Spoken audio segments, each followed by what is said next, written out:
खरंच किती अवघड असताना शेती व्यवसाय करणं. तर तुम्ही पाहू शकता, जशी पेरणी झाली होती तसा थोडा थोडा पाऊस येत होता. संपूर्ण शेतकऱ्यांना आशा होती की चांगला पाऊस पडावा आणि आपली पिकं सुधारतील. पण मंडळी, आता तुम्ही पाहू शकता, मराठवाड्यात इतका पाऊस झाला, शेतकऱ्यांचं संपूर्ण पिकाचं नुकसान झालंय.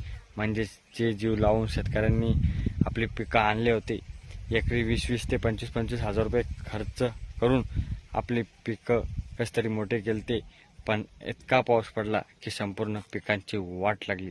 म्हणजे शेत जमीनच वाहून गेली. शेत जमीन वाहून गेली म्हणलं म्हणजे पूर्ण शेतातील माती असते का, ती पूर्ण वाहून नाल्याला लागली.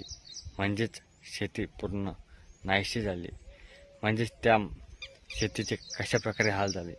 आता शेतकऱ्यांनी नेमकं करावं काय, ही परिस्थिती त्यांच्यासमोर निर्माण झालेली आहे. म्हणून शेतकऱ्यांना काही ना काही संकट समोर येतच असतात. त्यातील काही दृश्य तुम्ही पाहू शकता.